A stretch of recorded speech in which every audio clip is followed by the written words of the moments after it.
We're Awesome. Awesome. Hi. So hello, everyone. It's Adrienne Barker from Adrienne Barker Speaks, having a candid conversation today, Martin Luther King Day. So very important day for all of us. January 18th, 2021. I've got Bimal Shah. And Bimal, this is so interesting because I love your background. So this is beautiful.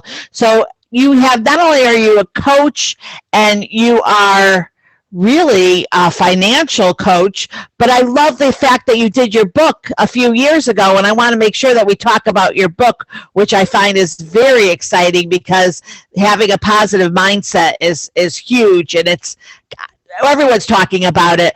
But tell us your story, because I like reading about it, so I want to hear it from your mouth, exactly what happened when you left your home. And I added 2 other books to the last one as well. So I have 3 books now. And my story began, like when I was 2 years old, my parents got divorced. I was born in Dayton, Ohio, and then went back to India, grew up there, came back here with empty pockets, funded my own out-of-state tuition, working 5 jobs, graduated with a lot of savings, and started in the financial sector, started my own business. I had numerous opportunities to work even at a very good salary starting out of college, but I denied those and started my own business straight out of college, and have been helping entrepreneurs ever since. I have 3 principles that my whole business is founded upon: Thrive, Transform, and Transcend. So Thrive is like, okay, first you need to learn how to grow and scale and maintain that scalability. Then you transform your business, you go to the next level leaps, and then you transcend into a 3rd level. So these are the principles that I have founded business. And I also do business coaching, consulting, I do grant writing. My whole thing is I want to take entrepreneurs and help them achieve their 3-year goal in 1 year. I want to make pioneers out of entrepreneurs. I believe God sent every entrepreneur on this planet to be unique and different and be a pioneer. So that's my whole mission. And I want to help them by taking their 25-year goal, connecting it to a 3-year goal, helping them get there in 1 year.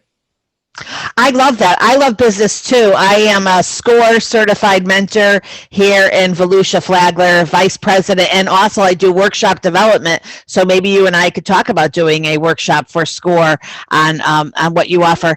But I want to ask you a question. So you're a young guy, but I know that times are different now when you're trying to get into school. So how easy was it for having empty pockets, but yet able to get an education? And how could the young adult today do what you were able to accomplish? Maybe, what was it, 10 years ago? 20 years ago. Okay. So today there's a lot more opportunity. It's a lot more easier. I would say it was much harder back then. And today the resources are plenty. So one of the resources, students, if they work hard, study hard, and take advantage of opportunities. And specifically your question was students, right? Like, how do students, when they're going to college, accomplish the same feat? One of the ways is thinking outside of school and taking employment or jobs or things that they can, as there are opportunities everywhere, and every experience counts, and including volunteering hours and all of that.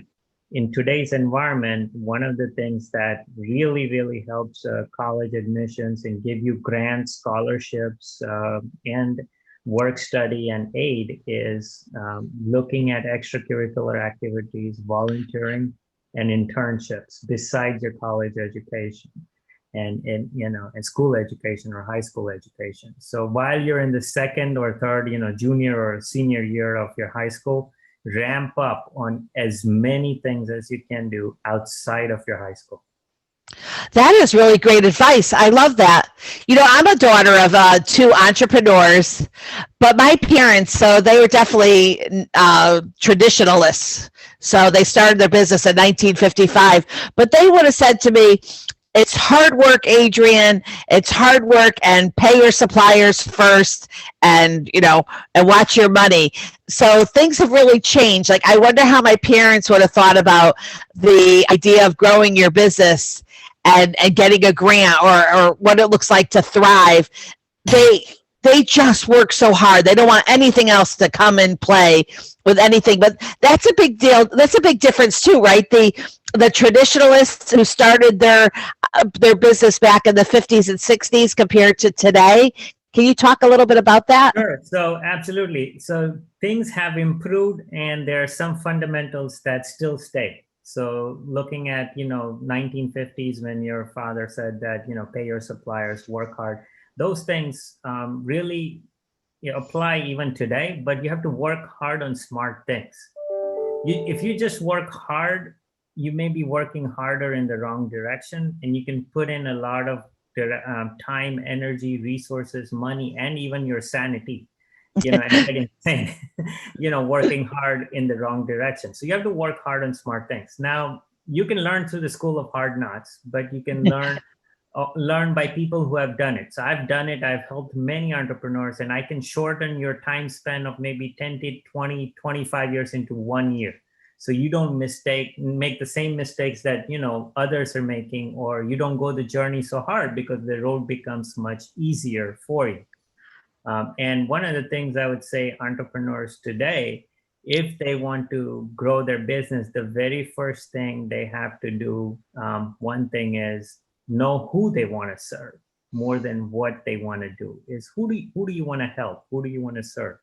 And then you have to have a very unique offering in your product and service. You can't do the same thing as everyone else. So one of the things I do uniquely different than everybody else is I help entrepreneurs achieve the 3-year goal in 1 year and have the government pay for it through grants.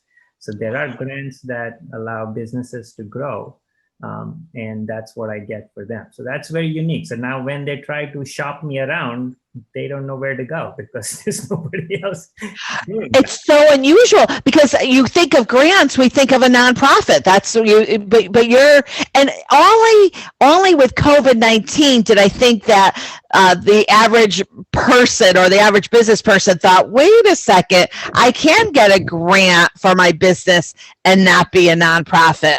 But you're not talking about COVID grants. So really explain what that means to get a grant to grow your business. So there are state grants, there are training grants that are available that allow businesses to grow their business. And I can walk you through, actually, I can show you on the screen, how the whole process works if you like. Really?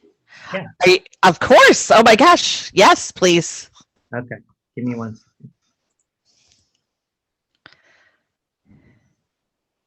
So while I'm pulling it up, it's basically you take I've developed a very unique system which looks at every single function of the business. And then within each function, I provide training to the businesses and help them achieve their 3-year goal in 1 year. And I do a scorecard on the business. I look at, so I'm a big believer in scores. I have more than 200 thinking tools, and thinking tools is help you think in the right direction. And then I walk them through and fill in the gaps and achieve that through 90-day leaps, 15-day sprints, and weekly touch points. Ooh, you put a little sports into it, which I love. Really makes the word coach play. I love that. I love it. Okay. So give me 1 second. Okay. So this is, once I have a 25-year vision, a 5-year moonshot, we hone it down to a 3-year goal. So this is an actual sample of an client, their 3-year vision. And then once I get to their 3-year vision, then I do a scorecard on their business, on marketing, operations, sales, training, Wow. hiring, technology, customer service, financial, and leadership. So these are the essential functions of a business, whether you like it or not. I mean, as soon as you say to God that I want to be an entrepreneur, God says, great, here's your responsibilities. I love this. So we take a score, we do the gap analysis, and once we do the gap analysis, we find out the dangers, the opportunities, the threats, the weaknesses, and then I build the strategies and executions, the financial impact, and then we convert this into 90-day leaps, 15-day sprints, and weekly touch points. So what? Okay, so I love this. I think it makes sense. I grew up in a family business. Why would a company not want to do this? Would they be scared of the cost to it without understanding that the whole idea is that you actually can look, that you actually see your business, like take the blinders off, see your business, really focus on it and put the energy in where you need it to be, even if it's costing you a little money? So the one thing is businesses don't know, right? So one reason they couldn't do this because lack of knowledge, or they don't know something about that this exists. So once they know that this exists, out of, I would say 99.9% would go forward. Very few would not go forward because of some timing issues, some other personal issues, or some other challenges that they have to resolve first, where that becomes a priority, then trying to utilize on business growth, and scalability. So there are some other challenges that businesses and entrepreneurs face, whether it's partner issues, personal issues, things that they have to fix those first before they go take any step forward. So that is primarily the only reason that I have come across. So how many times have you done this where you've realized, uh-oh, this business is underwater and they really need to make some significant changes or shut it down? So I'll tell you a true story. So one was a solar panel company right here in Florida, where they were in the red. And what was happening is their production cycle was so extremely long. And what was costing the financing companies who backed who financed the project to back down and say, we're no longer financing this project because it's taking way too long to complete it. And number two, the customers were asking for rebates or discounts or money back. So they were getting pulled at both ends. One is, here companies saying, okay, we can't finance this. And, they say, give me my money back. So they had to the main problem was the production cycle. Okay, if they can shorten the production cycle, and their production cycle was over 260 days long. So wow. So we shortened it to 51 days. And wow. So that put them in the black in just 30 to 45 days, literally from red to the black.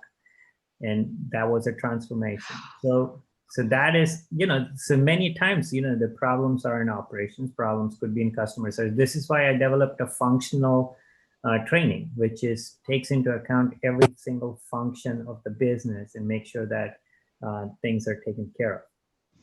To me, this is so important because I have seen it where the owner, the president can actually have a blind eye to areas, just, never wanting to hear all the things that are wrong, just want to concentrate on everything that is right. So there's a blind eye on all the other issues that are going on because they just don't want to face the reality. So I kind of call it limping along, where you're just like, you're walking with a cane, you're kind of limping a little bit, and you're not really back standing tall and ready to take on the world. So is it an expensive program? I don't like to ask that question a lot, but I'm just curious. You don't have to give me a dollar amount, but is it it's different. It's different for different businesses. That's what okay. unique about it. So the smaller the companies, again, it's through the grant. So it's funded through the grant, right? Really? Okay. So the larger the business, the larger the grant. So depending on the number of employees. And I'm the only one who gets the maximum grant for businesses. So, each company, depending on the size of the company, they can get a grant that I can get them approved. I do the grant writing. So I wear all the hats that I need to wear to make sure entrepreneurs achieve their 3-year goal in 1 year. So whether it's working on marketing, working on operations, working on sales, training, hiring, recruiting, whatever it takes. Are they opening the books and the door for you, and you're able to go in and speak with the staff? And how open does the business have to be? So I fundamentally, first thing I ask is for numbers. The business is driven by numbers. So, listen, if you can't show me, and one of the things I say, we can build your future org chart, your future organization chart from your P&L statement. Oh. So we actually build their future first. Oh, I really love what you're doing here. Okay. All right. And then so tell me about the org chart. How would that be? Because that sounds interesting that you have a little trick with that. Yeah. So we take their P&L statement and then we build their future dream come true P&L statement. And now let's build an organization chart and compare it to your current organization and see what's missing. Who's missing?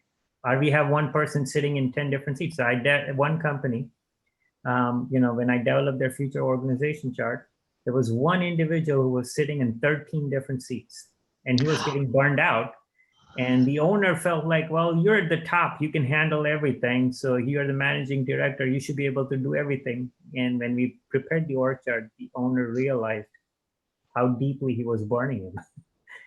Wow. Wow. I really love what you do. I'm hoping personally that I can use it as with my brothers and sisters if they listen, because we have a family business. My parents passed away, so they left behind an art gallery and a museum, and really I'm very excited. I think that there's a lot of future, but we need something like this. Yeah, I'd love to connect and see how we can assist. Yeah. I appreciate that. Now tell me let's switch gears for a minute. Tell me about your books and tell me about your first book, The Positive. The book kind of what I just started, I wanted to write. I didn't know what I was going to write about. So I just kept on writing. So I started about that, you should do what you have the saying that love what you do or do what you love. People get confused, and there's a lot of things, follow your passions and the money will follow. The reality is you should basically love everything that you do, and if you find happiness in everything that you do, the progress will follow. Oh, I love that. The progress will follow if you find and you're not just talking about waking up and work. You're talking about like the joy of cooking, the joy of taking care of your children, your spouse, any of that. Any of that. Absolutely. So whatever work it is, do it with joy, do it with, love, and you will find progress, and you will find cooperation, you will find communication, you will find connection, and you will see growth. And a lot of people, sometimes they spend years and years, trying to discover what their passion is. But if you just love everything that you do, you will find what you're skilled at, what you're talented at, and then you'll be able to leverage that to another level to make more money. Can everyone do that? Like, in all honesty, Bimal, like I do find joy in everything. I just do. And you know what? Even in people, you got to just find something positive in everything. And actually it kind of worked out a little negative for me too. I find magic in everything I eat. So I work for American Cancer Society, and I would like naturally go out and say, oh, I had the best meal. And finally one day they said, Adrienne, you like everything. You're going to have an event in a couple months, and we don't trust you to try the food because you like everything. So we don't want you to actually pick out the food because we know that you're just going to like everything, and then that may not be the best thing for us because it may not actually taste good. You just are going to say it tastes good. And I'm like, no, I think I really do have good taste. But the funny thing is, one day I walked in, I said, I had the worst French toast this morning. And it was like, I got clapped, like, yay, Adrienne didn't like something. But it reminded me that I have to be careful because sometimes you actually can get a reputation for always like being too positive, and people, they stop trusting in your. It's not like being too positive. What is doing. There's a difference between joy and liking everything. Joy means you don't take anything negatively. I mean, joy doesn't mean that you're funny and laughing and everything. It's just you're doing it with your heart. So that's one emotion that many times is misunderstood. So joy just means that you're doing it with a good energy. You're doing it with good positive emotions. And then if you do that, and you find your place. Now, the second thing, realize that people need mechanics, people need science, people need scientific steps on what to do. You can have joy, but if you don't know what to do, again, you will fall through the cracks. So you need systems, you need processes, you need steps, you need stages, you need to know what to do. I mean, there's a saying, I don't know who said it, but you don't need the reflexes of Dan or Patrick. You don't need the muscles of Hercules, and you don't need the brain of Einstein. You just need to know what to do. So that's where I wrote my second and third books, is laying out steps and, step by steps and stages. Do this, do that, do that. Step 1, step 2, step 3, stages. Oh, so it would be good for someone like me who just kind of has a wide cast net around everything, but would like to reel it in a little bit more. It sounds like you wrote the book for me. Yeah. It does. It's the Breakthrough Accelerator. It's a series that I'm building. So right now I'm in part 2 and part 3. But the part 1 is all about just resolving your biggest challenge in 4 weeks. So the goal is taking your biggest challenge and breaking it down and going over 4-week time frame. Do you have like a podcast? Do you speak weekly? What do you do to market yourself? So I have, I have connections and strategic alliance, client referrals. Masterminds is one of the things that has helped me do that. And I have a weekly podcast that is going to be launched. There are 10 episodes that are being recorded. It's Laws of Business Breakthroughs. Every Monday, you can join in. I can send you the link later on. But it's in the process of, I have a team recording, putting the show notes and all that. So the episodes have been recorded. But it should be posted very soon. Very nice. Have you heard of Clubhouse? Every Monday at 9 a.m. I love that. Have you heard of Clubhouse, the new app for iPhones? Yeah. So I think one of the people told me, Blanca Pepper Greenfield. She told me about it. So I'm gonna look into it. Yeah. You would be great on there because it's all audio, but everyone on there is doing more marketing and branding and not necessarily talking about coaching, planning, accountability, and what you're doing. I could see that being really great for you. All right, so your first book you wrote was that, I mean, maybe incorrect, but was it 2015? Yeah. Okay, and then so I found the first book. So you have the second and third book. What's the second book? The name? So can I get all three?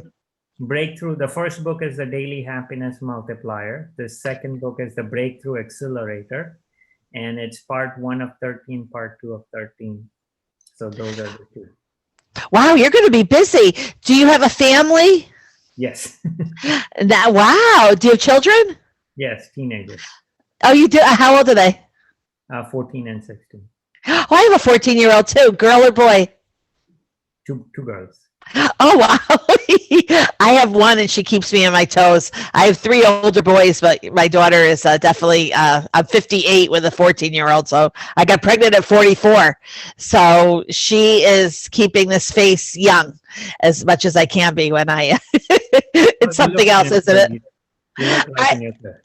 I just got my daughter the green light card. How are you? So with your daughter, first of all, does she want to go into business? Does she have any interest in what you're doing? So she is right now like in high school. So she's, learning, and she's interested in law. And the older one is in the process of going to college. So the ages were 16 and 18. Oh, 16, 18. I was thinking 14 and 16. Oh, 16 and 18 are lovely ages. Oh, that is really fantastic. I really enjoyed talking with you today. I'm going to make sure that everyone has a copy of the Where to Get Your Book, because you're on Amazon, right? Yes. Is your book more of a workbook? The first one is a read book where you have a lot of things to read on. The second one and the third one are more like workbooks. Nice. Okay. All right. I really need something like this. Oh, and then tell me about I know you are in some really strong mastermind groups, and there was one around the table, behind the table. What was that one that you're part of? CEO Boardroom Mastermind. CEO Boardroom. Okay. That's a big one. And then there's 2 other ones that you're involved in. Yeah. The biggest 90-day leap and the round table. So top of the table and the $1 million round table. I was part of it before. Wow. Very nice. So I love this. Oh, I have it. We have all of your information up there too. Biz Action Coach. That's a nice looking website, by the way. Yeah. That is chock with a lot of information. I definitely would tell people to go on that because I'm impressed. I did not go on to the oneyearbreakthrough.com, so I'm going to go check that one out too. And is there anything else that you want to add or how we can help you? So right now there's a big opportunity. I mean, the CARES Act, they passed the PPP. So if any business owners and listeners are listening to that, we help them process the PPP. Good. And then we can get them the funding. I have a live event on Thursday where you can join in, and we help people go on there and submit their entire application along with documents in 30 minutes. So anybody who joins, we're going to walk them through screen by screen what to do and submit it and get it in the system in 30 minutes. Okay, where do we find that? Where do I get that information to share? So it's on Zoom, and I'm doing in partnership with the Riviera Beach, City Association, RBCA, and they are putting it together and inviting it. But I could send you the Zoom link. Yes, please. Yeah, if that's okay with you, and then we'll share that with our SCORE clients too. That would be great. Yeah, and then it's also on bit.ly/PPP in 30 minutes. Very nice. Yeah, this is so important. Everyone should be taking care of this. The other thing, do most people understand that that information though is public and that people could see how much PPP loan that they did take out? So even though the PPP, they put out the chart of businesses and how much loans they were funded, which company got what is not necessarily public. Like every single company, they what they do put out is the number of loans funded by each state. So like how many loans did each state fund? How many businesses got the money?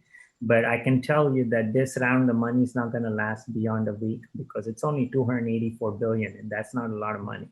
If you do the math, it's only 40 grand per county. Right, you're really right. But I did note, I was able to look up and see what other businesses were able to get in the first round, right, and actually see the name. Okay. Yeah, I don't believe, and what I was saying is they don't give every single there. I mean, there must be some companies they put out the name, but I don't know if I have to still see if they put out every single company that received the funding. Okay, if you get that information, I'm curious about that because I looked up a few and I was like, oh, that is interesting information that's available. That I just didn't know if people sign up, if they knew when they were signing up that it would be public information. No, I mean, with the government, if you get the money, they make it public. Very interesting. All right. I love that. Thank you so much for all your information. It was lovely speaking with you today. Thank you for taking on the role. Once you're done, I will send you the link of the recording, and then you can, do what you like with it and post it. Okay. Sounds great. You're a great guy. Thank you so much for your time. Very excited. I learned something new. All right. Have a great rest of the day. Bye-bye. Bye-bye.